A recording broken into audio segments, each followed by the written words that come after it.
YouTube, welcome back. I'm not sure if y'all seen the short describing or showing the gasoline leaking out of the bottom of this pickup, but anyway, turns out, excuse me, turns out it was the fuel tank selector valve, or it is the fuel tank selector valve. And I had pulled the cover off the day this started leaking, but not sure if it shows up real well here, but where this electrical plug, it's a 6-pin weather pack. This green accordion seal was all swelled up, shoved out. And the fuel was actually leaking right out of the wire holes. So it appears this was put on before the cab. Hopefully I can get in there with a little short screwdriver. Looks like it's a plug, 6 hoses, 2 on the outlet, 2 on the inlet side. When I swapped fuel tanks, that's when I installed these with high pressure clamps. So I went on Rock Auto.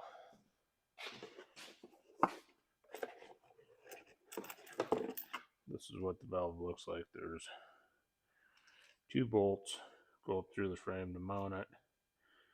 Say ever 4 inlet ports, 2 outlet ports. And with the 87, that has the fuel pump, 1 in each tank. So it's high pressure fuel coming to this.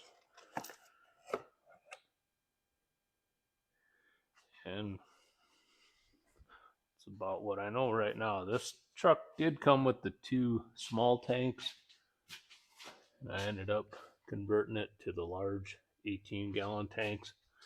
The easy way to tell is the short tanks end right about here.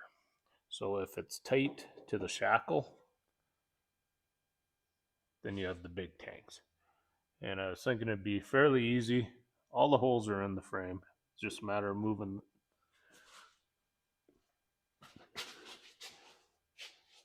Say all the holes are in the frame. It's just a matter of moving this bracket from this position. You can see here you got your strap hole. Here's the other strap hole. So basically it moves from here to here. The other issue that you run into is none of the filler hose or venting is the same. From here up it is, but you end up having to buy this hose and this vent hose as well for both sides. Those come from LMC.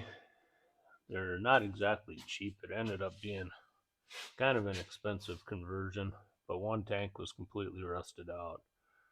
And it is much more convenient to have the 2 big tanks.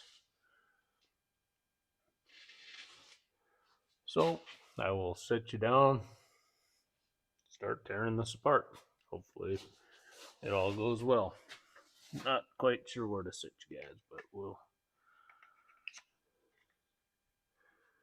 see what we can do here.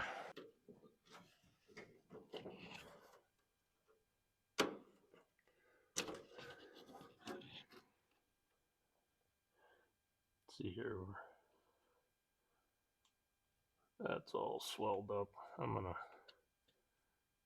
put a different one on. I happen to have one out of a kit. That should work.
So I'm going to try to put this back together here.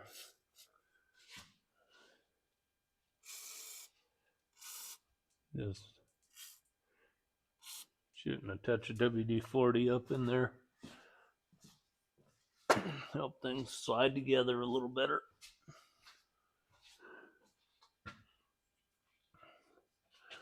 One thing I did discover is the bolts with the new valve were too long. So fortunately, they were the same size as the old ones. Otherwise, I could cut them off.